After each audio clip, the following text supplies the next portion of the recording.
세계적인 임상 심리학자인 데이비드 브렌트라는 박사는 사람에게는 세 가지 절망의 모습이 있다고 그렇게 말하고 있습니다. 첫 번째는 자기만을 중요시하는 그런 사람들에게 찾아오는 절망입니다.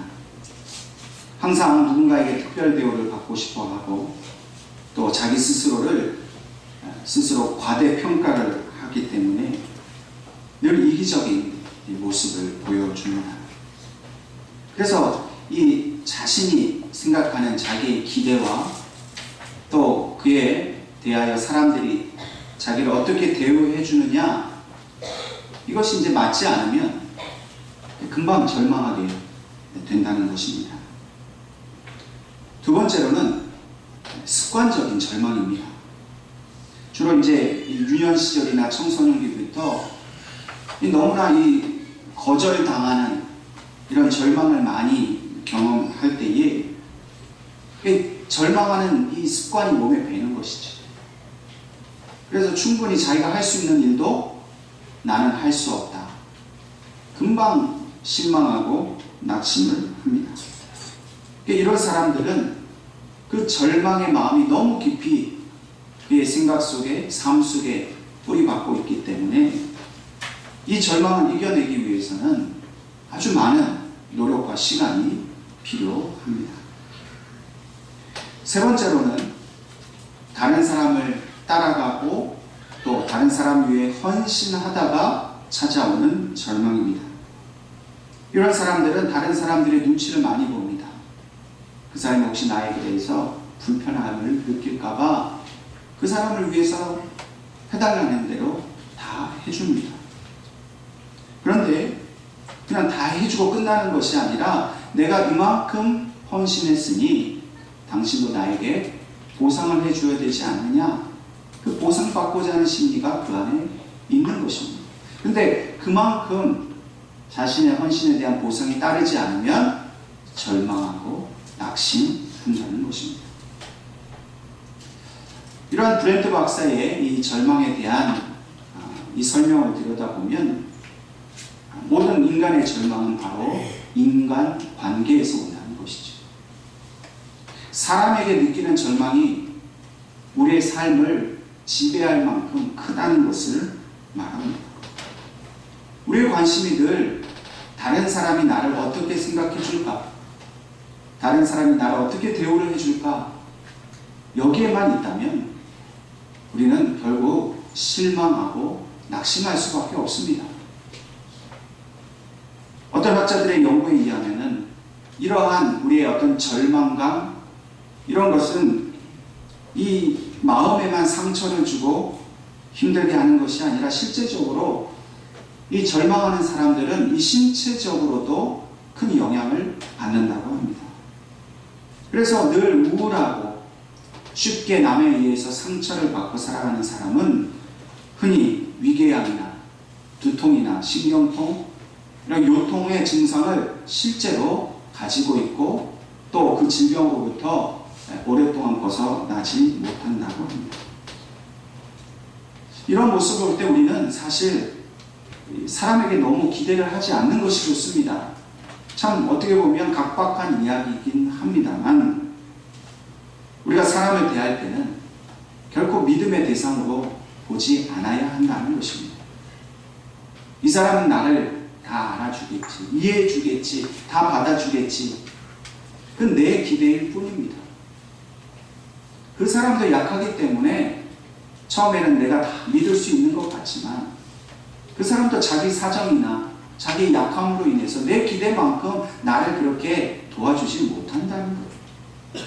그 사람이 나빠서가 아니라 내 기대가 너무 크기 때문에 그 사람이 상처를 주지 않아도 내가 스스로 상처를 받는 경우를 우리는 흔히 경험할 수 있습니다. 그러므로 우리는 사람들을 사랑의 대상으로 여겨야 합니다.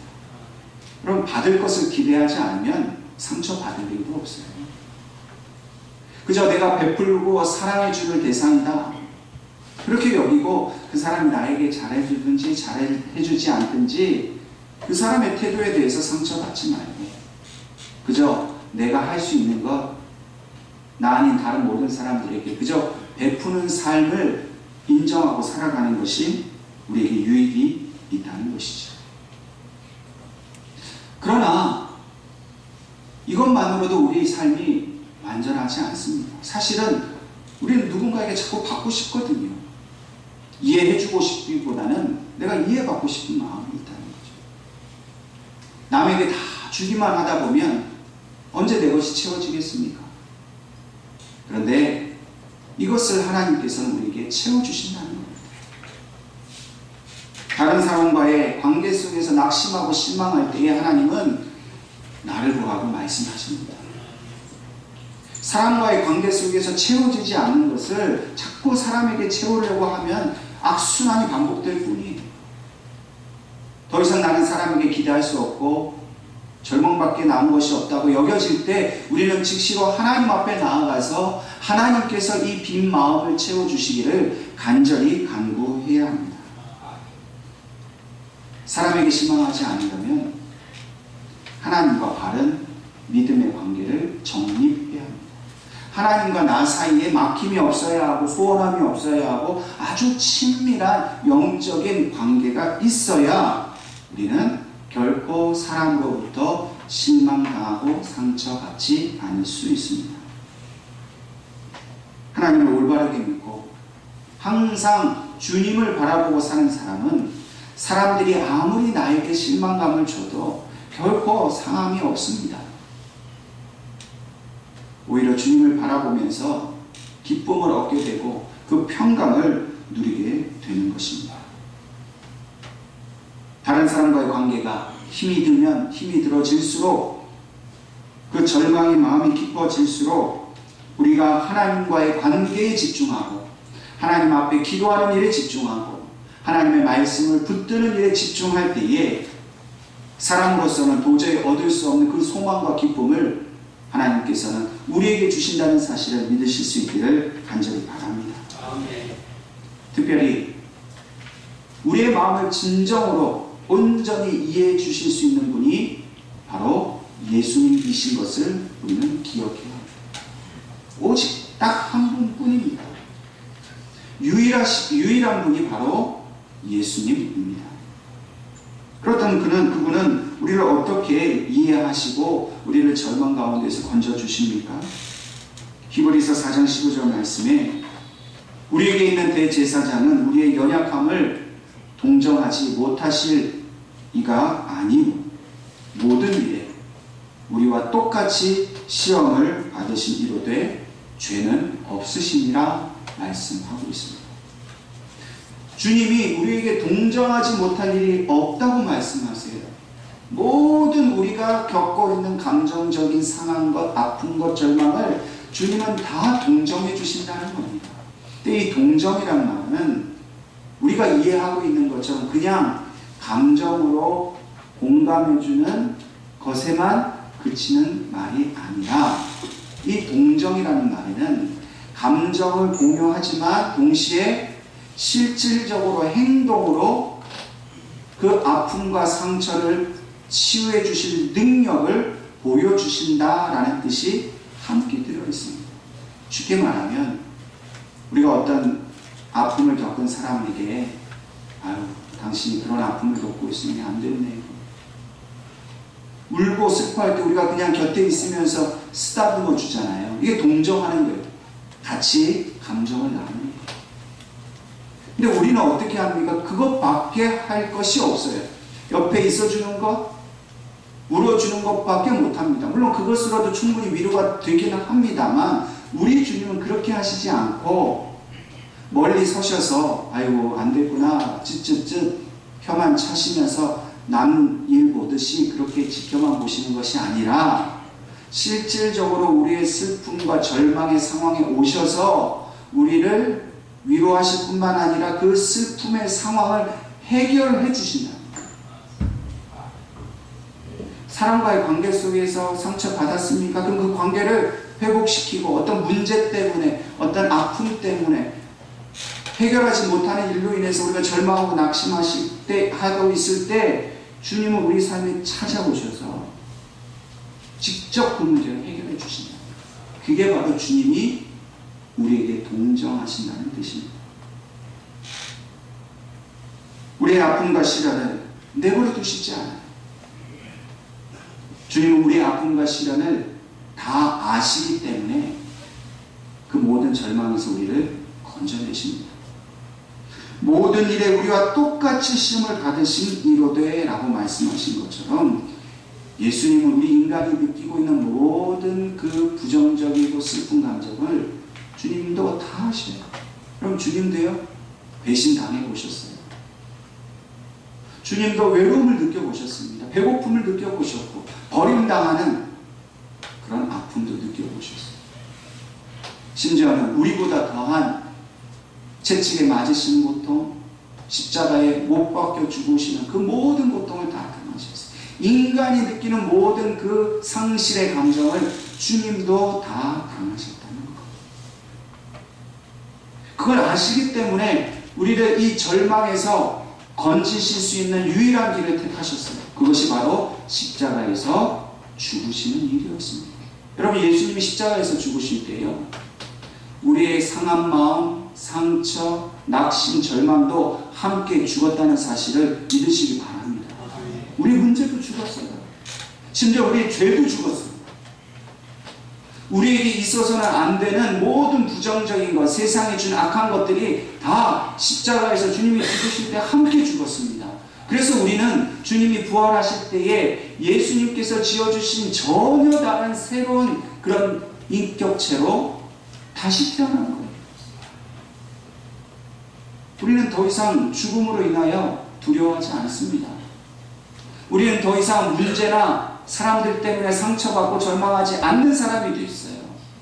왜요? 예수님이 그 모든 것을 십자가에서 다 없애버리셨기 때문입니다. 우리가 이 사실을 잊어버리니까 자꾸 사랑을 받는 거예요. 예수님이 우리의 모든 절망과 아픔을 가져가셨다는 이 사실을 믿음으로 바라보지 못하니까 사람을 보고 세상을 볼 때 항상 만족함이 없는 거죠. 자꾸만 주님이 이루신 완벽한 구원 대신에 자꾸만 사람한테 뭔가를 기대하게 되더라는 거예요. 오늘 믿음으로 우리는 이제 우리에게 모든 완벽한 그 은혜를 주신 그 주님의 사랑으로 인해서 오늘 이 시간 이후로는 다시는 사람 때문에 마음 상해하지 않고 절망하지 않고 어떤 문제 시험이 와도 그것을 믿음으로 이길 수 있다는 그 믿음의 능력 가운데 있기를 간절히 바랍니다. 오늘 본문 말씀은 다윗의 이야기입니다. 그가 어떻게 하나님과 바른 믿음의 관계를 갖고 있었는가, 그가 어떻게 절망과 낙심 속에서 믿음으로 그것을 이겨냈는가를 우리에게 보여주고 있습니다.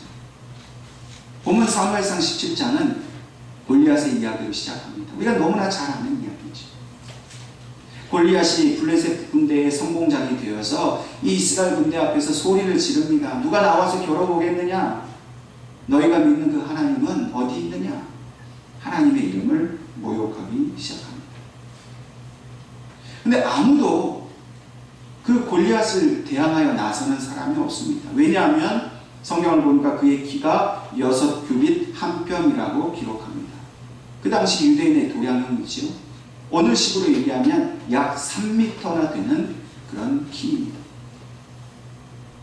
여러분, 이 큰 키를 말하는 것은 그가 이 큰 키 때문에 엄청난 힘과 누구도 대적할 수 없는 그런 두려운 존재라는 것을 이 상징적으로 얘기해 주는 것이죠. 문제는 사울 왕과 이스라엘 군대가 이 골리앗의 기세 앞에 힘을 못 쓰고 있다는 거예요. 아무도 나가서 대적을 못하고 있는 겁니다. 이런 상황 가운데 다윗이 그 전장터에 나타납니다.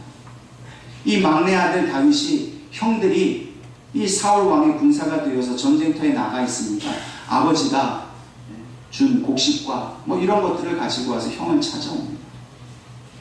그리고는 이 골리앗이 한 이야기를 듣게 되는 것이죠. 근데 다윗이 어떤 반응을 보였는지 아십니까? 분노하였습니다. 어떻게 하나님을 모욕할 수 있느냐고 이 어린 다윗이 거룩한 분노가 그 속에서 일어났습니다. 이스라엘 군대는 지금 집단적인 절망과 두려움에 빠져 있습니다. 왜냐하면 이 한 사람의 절망감이 이 전체를 전염시켰기 때문에. 여러분, 절망은요 아주 쉽게 전염됩니다. 한 가정이나 한 교회가 어떤 이런 공동체를 주도하고 있는 분위기가 어떠한지 우리는 살펴볼 필요가 있습니다. 여러분, 가정에도 이 부모나 자식들이 어떤 절망감에 빠져 있는 가정은요, 식구들 얼굴을 보면 이 가정의 분위기가 어떤가. 그러니까 집에 오면 늘 안 된다, 그렇게 해서 되냐, 서로 꾸짖고 나무래고 다 그만둬라, 포기해라, 뭐 이런 얘기들만 계속 오가면 그 집안 분위기가 늘 무거운 거죠. 여러분, 교회도 마찬가지예요. 하나님이 힘주시면 할 수 있다 해보자 하는 교회와 너무 현실적이어서 믿음보다는 너무나 합리적인 생각으로 그거 되겠냐?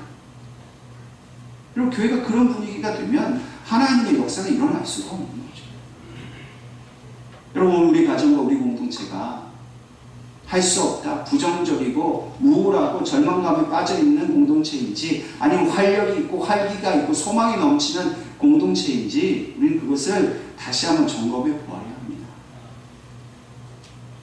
오늘 이스라엘 군대가 그렇게 우울하고 침울한 분위기에 있는데 오직 한 사람 다윗은 전혀 그 분위기에 편승하고 있지 않습니다.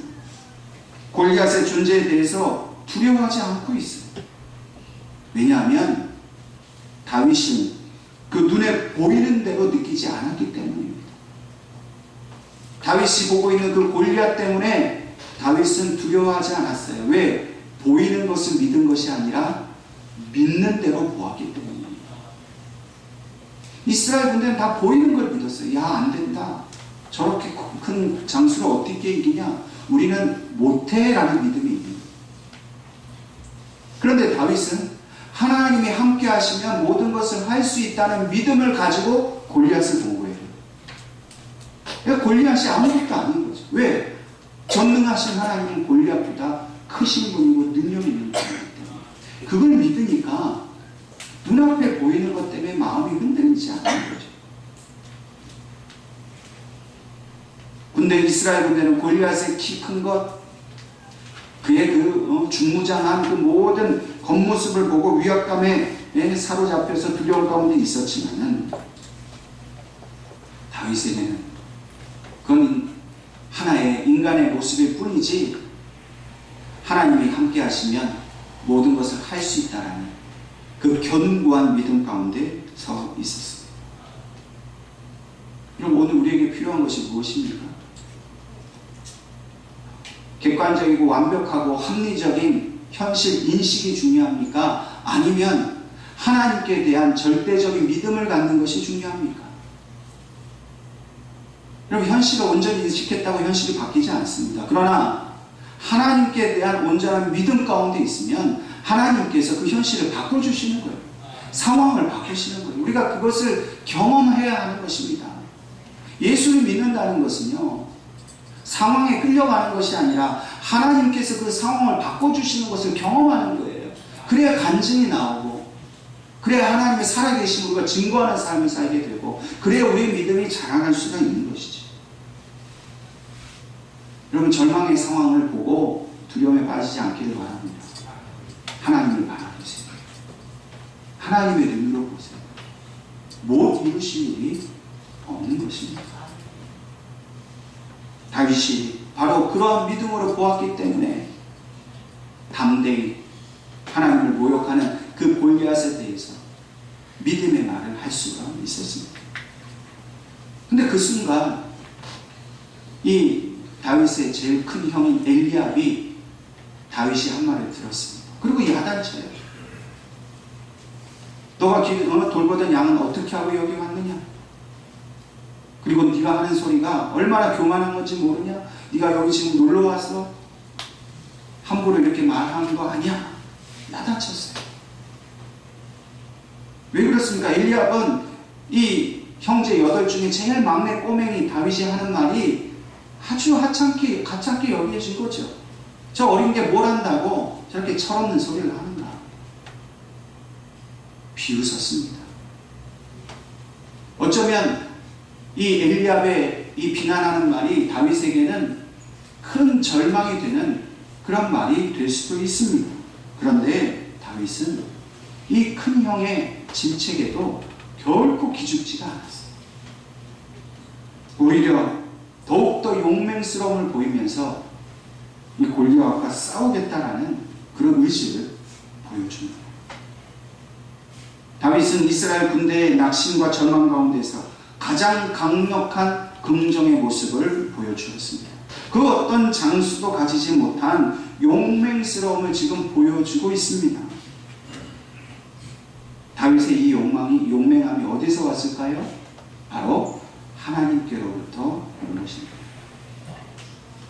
그 형 엘리압의 눈에는 철부지로 보였지만은 그러나 하나님이 함께 하실 때 다윗은 전혀 다른 믿음의 사람이 되어 있는 것입니다. 우리도 얼마든지 이 엘리압과 같이 너무나 현실적인 판단으로 쉽게 절망하고 낙심할 수 있습니다. 특별히 우리 자녀들에 대해서 부모된 우리가 가져야 할 태도가 무엇인지 한번 점검해 보아야 합니다. 저렇게 공부해가지고 되겠나? 저렇게 실수투성이고 허점투성인데 뭘 할 수 있겠어? 여러분, 부모의 눈에는 자녀들이 늘 부족해 보입니다.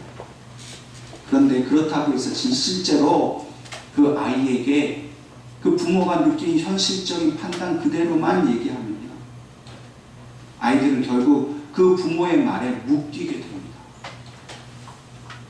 아까 브렌트 박사가 말한 것처럼 절망이 습관이 되는 거예요.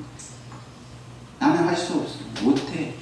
왜? 어려서부터 부모가 안 된다고 얘기했습니다. 다윗이 하나님과 교제하지 않고 그 형의 말에만 묶여 살았다면 다윗은 결코 오늘 이렇게 말할 수 없었습니다. 우리 자녀들은 우리가 그 말로 심은 대로 자라납니다. 우리가 다윗과 같은 우리의 자녀가 되기를 원한다면 우리가 자녀들에 대하여 하는 말에는 믿음을 담아야 합니다. 너는 하나님이 함께 하시기 때문에 할 수 있어요. 세상 사람들도요, 근거 없이 무조건 잘할 수 있다고 얘기해요. 근데 그 근거가 없기 때문에 그 말은 그저 의미 없는 말이 되지만 우리 믿음의 사람의 말은요, 하나님이 그 말을 통해 역사하십니다. 이런 부모는 안 된다 생각하고 자녀들한테 너는 잘 믿어서 꼭 되라, 그렇게 할 수가 없어요. 먼저 부모가 믿음의 사람이 돼야 돼요. 어려서부터 그 아이를 품고 믿음의 말을 전하고 너는 할 수 있다. 주님이 함께 하시면, 하나님이 함께 하시면 할 수 있다는 것을 심고 또 심으면 이 아이는 당당하게 아무리 어려운 일을 만나도 자기 능력이 부족해도 자기 힘으로 뭔가 하려고 하지 않고 하나님께 모든 것을 맡김으로써 하나님이 이루시는 일들을 경험할 수가 있다는 거예요. 여러분, 근거 없는 자신감을 심어주는 것도 문제예요. 그러나 하나님이 분명히 함께 하신다는 믿음으로 심을 때 그 믿음대로 반드시 그 자녀는 하나님의 꿈을 이루어가게 된다는 사실을 우리가 깨달을 수 있기를 바랍니다. 엘리압의 이러한 부정적인 말에도 불구하고 다윗은 반복해서 자신이 이 골리앗과 싸울 수 있다는 것을 말합니다. 오늘 본문 31절에 보니까 어떤 사람이 다윗의 이 말을 듣고는 사울에게 일렀습니다. 저 어린 소년 하나가 골리앗과 싸우겠다고 하는데 사울 왕에게 그 사실을 말했습니다. 물론 사울 왕의 입장에서는 어린아이의 말이니까 무시할 수도 있었지만 그를 불러다가 이야기를 듣습니다. 근데 다윗이 놀라운 말을 왕 앞에서 했어요. 32절 말씀에 다윗이 사울에게 말하되 그로 말미암아 사람이 낙담하지 말 것이다. 여러분, 어린 소년 하나가 지금 왕에게 사람이 낙담하지 말 것이다, 이렇게 얘기했다는 거예요. 여러분, 누가 왕같이 얘기하고 있어요 지금? 마치 다윗이 지금 왕같이 얘기하고 있는 거예요. 여러분, 이것이 바로 하나님이 함께 하시는 사람이 할 수 있는 일입니다. 적이 눈앞에 있고 자기를 다스리는 왕이, 권세자가 눈앞에 있지만 거기에 굴하지 않고 하나님이 주시는 용감한 말을 내뱉을 수 있고 그 말에 대한 책임을 질 수가 있다는 겁니다. 그리고 나서 또 뭐라고 얘기합니다. 주의 종이 가서 저 블레셋 사람과 싸우리이다. 어떻게 보면 근거 없는 자신감도 보여요. 그래서 사울도 이 어린애가 철이 없어서 그냥 혈기만 가지고 막 싸우겠다고 덤비는구나. 얘야 그만둬라. 하지 말아라. 그렇게 만류를 했습니다. 그런데 다윗은 36절에 구체적으로 내가 왜 저 골리앗을 싸워 이길 수 있는지에 대한 근거를 제시합니다. 주의 종이 사자와 곰도 쳤은즉 살아계신 하나님의 군대를 모욕한 이 할례받지 않는 블레셋 사람이니까 그가 그 짐승의 하나와 같이 되리이다. 다윗은 실제로 양을 치면서 그 양을 공격해오는 맹수들과 싸워 이긴 적이 있었어요. 다윗은 믿음 가운데에 이 골리앗이라는 그 거대한 장수가 자기가 그동안 물리쳤던, 죽였던 수많은 짐승의 하나로밖에 보이지 않은 거예요. 다윗이 정신이 나가서가 아니라 그의 정신세계를, 그의 삶 자체를 하나님께서 붙들고 계시니까 믿음의 눈으로 보면 골리앗은 하나의 짐승밖에 보이지 않는 거예요. 여러분 눈에는 여러분들의 문제가 어떻게 보이십니까? 하나님과의 밀접한 관계가 없으면 나는 절대 이길 수 없다라고 낙심하게 되죠. 그러나 하나님과 바른 믿음 속에 그 하나님께서 주신 말씀에 붙들려 있는 사람은 그 문제가 아무것도 아닌 것으로 보인다는 거예요. 오늘 이 다윗의 용기 있는 이 말은요, 결코 자기의 능력이 그만큼 뛰어나다는 것을 말하는 것이 아닙니다. 37절 말씀에 이렇게 이야기합니다. 또 다윗이 이르되 여호와께서 나를 사자의 발톱과 곰의 발톱에서 건져내셨은즉 나를 이 블레셋 사람의 손에서도 건져내시리이다. 내가 힘이 있어서, 내가 골리앗보다 육적인 힘이 더 강해서 이긴 것이 아니라 여호와께서 나와 함께 하셨기 때문에 그 짐승들로부터 건져주셨고, 그 경험에 비추어 보아서 저 골리앗 사람의 손에서 나를 건져내신 것은 너무나 확신하다는 거예요. 그럼 하나님이 오늘 저와 여러분 이 믿음을 갖기를 원하세요. 하나님이 우리와 함께 하셨은즉 우리의 문제, 상처, 모든 것들은 하나님이 능히 그로부터 우리를 구원하실 것이다 라고 믿으면 그대로 된다. 사울이 가봐라, 한번 해봐라 하고 보냈습니다. 다윗은 비록 아무도 알아주지 않는 무시당하는 양치기였습니다. 그런데 그 양을 치던 그 들판 광야에서 다윗은 결코 혼자가 아니었어요. 하나님과 동행하였습니다. 외롭고 무서운 곳이었지만 하나님께서 훈련시켜 주셨어요.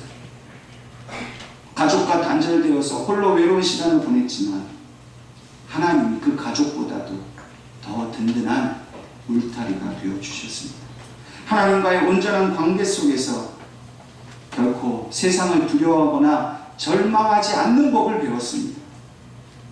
다윗은 참된 하나님의 사람이 되었습니다. 다윗이 살고 있었던 이 광야라는 곳은요, 이 광야라는 말의 뜻에 듣는 곳이다 라는 뜻이 있습니다. 광야는 하나님의 말씀을 듣는 곳이에요. 다윗은 철저하게 하나님의 말씀을 듣는 훈련을 했습니다.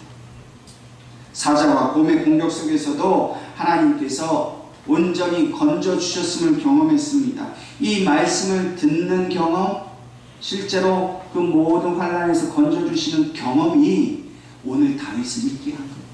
그의 일생의 삶 속에서 원수의 공격이 있었고 사울왕에게 쫓겨다녔고 자기 아들에게 쫓겨다녔지만 이 광야에서의 경험 때문에 다윗은 마침내 믿음으로 승리하는 삶을 살 수 있었다는 거예요.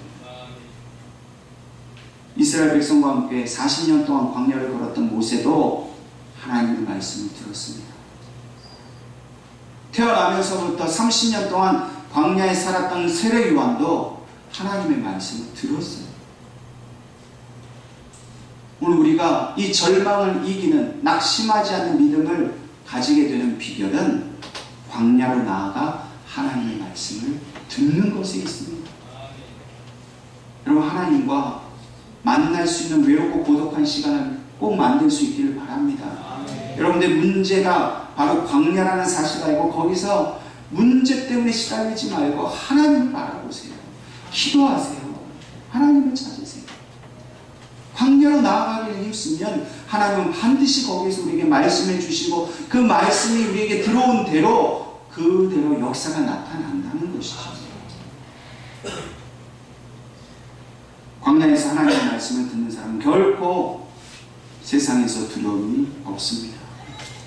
우리와 우리의 자녀들이 광야에서 하나님의 말씀을 들을 때 나를 믿음의 사람으로 택하셔서 나를 쓰기를 원하시는 그 하나님의 능력에 손에 붙들림 받을 때 오늘 우리에게 어떠한 절망의 상황이 닥쳐온다 할지라도 우리는 낙심하지 아니하고 마침내 믿음으로 승리하게 된다는 사실을 우리가 깨닫고 이 한 주간 그 믿음으로 살아갈 수 있기를 주님의 이름으로 축원합니다. 기도하겠습니다.